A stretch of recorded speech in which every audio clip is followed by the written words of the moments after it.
Imagine taking years to perfect your music and then it ends up being available for free on the internet without your permission. This is unfortunately the harsh reality for many musicians of this age. Music piracy still remains like an ongoing problem, even though copyright laws have been in place for more than 100 years. Today, we're going to kind of talk about that and the question that remains essential in the digital age, which is, does copyright law truly protect music, and what is the economic impact of such legislation and music piracy? And while centralized solutions provide enforcement mechanisms that are necessary, decentralized economic solutions have more of a efficient and sustainable means to end this music piracy and have fair artist compensation for their work. Through different innovations, market competitions, and new technologies, the free market can create better alternatives to piracy instead of having like that harsh government regulation. And to better understand this issue, we're going to look at different like economic philosophies based on centralized versus decentralized philosophies to kind of see the effectiveness of copyright laws and maybe find some solutions. So we're going to focus on using the different economic perspectives like the Keynesian perspective and socialist approaches with more decentralized perspectives like the Austrian and Chicago schools of thought.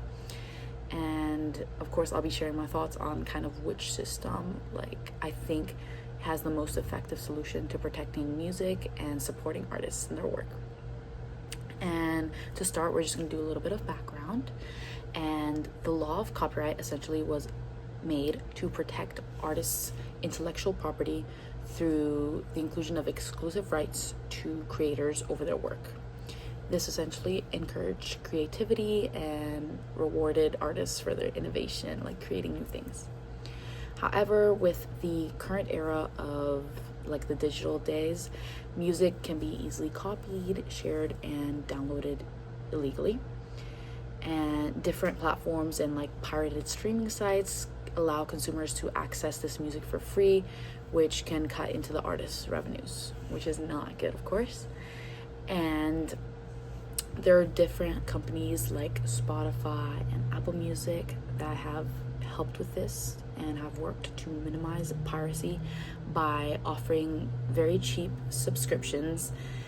And even though this has gone up over time, of course, but this has definitely helped, and still copyright enforcement is a challenge. And yeah, there are different ways to kind of like tackle this issue. So we're gonna look more into the centralized and decentralized schools to see like what we can find. And in my research, I found that the Keynesian school of economic thought is the style that kind of supports more government intervention.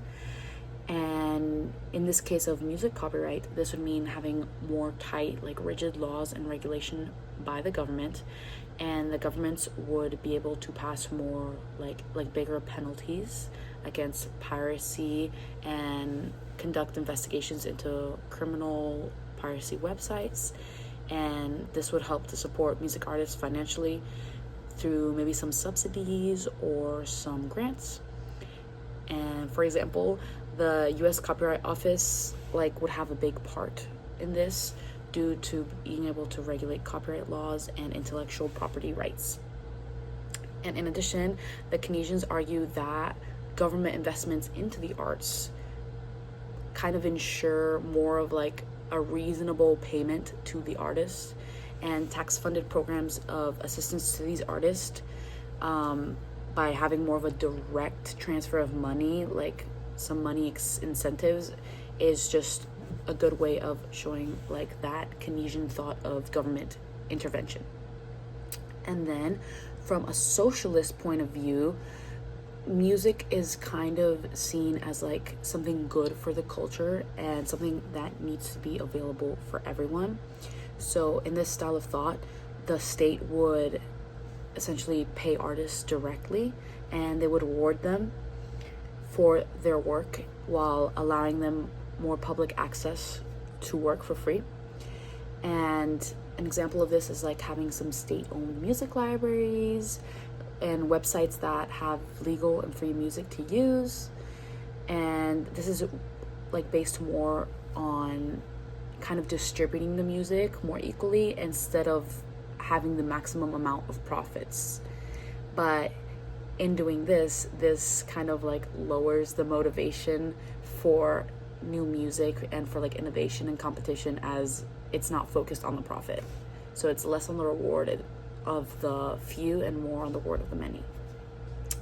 And then on the other hand, the Austrian School of Economics believes in having the least amount of government regulation. And these economists believe that free markets have to regulate the dealings of contracts between different individuals and business entities and kind of find like a fair compensation route for both of them, just kind of have a balance between them. And different technologies like blockchains are a good solution to this, and these blockchain platforms have more of an open royalty monitoring, which allows this to like reward the artist fairly for each music download or each stream directly, and it kind of takes away from like the middleman, like when record companies like take their fair share. And then finally, for the Chicago School of Thought, they believe that free markets can kind of tackle piracy through competition and just innovation. So essentially, if legal music services are affordable and convenient, then piracy could be seen as less appealing. Like there's no point to it. So Spotify and Apple Music are examples of these market-based solutions that have been able to kind of slow down the piracy rates. And instead of relying on government intervention, the Chicago economists kind of want more innovation to encourage this fair competition. So like there's no point to piracy in the end. So in the end, I found that these centralized and decentralized schools of economic thought both had strong arguments regarding this music copyright law, and the Keynesian and socialist arguments argued for more active government intervention to have an equitable reward and protection of artists, while the Austrian and Chicago schools explained that more technical advancements and competition will create more alternatives. And I personally believe that a balanced solution is the best. And even though the government can help out, I think having more market-led platforms and new technologies can be a better long-term solution that would benefit artists and consumers.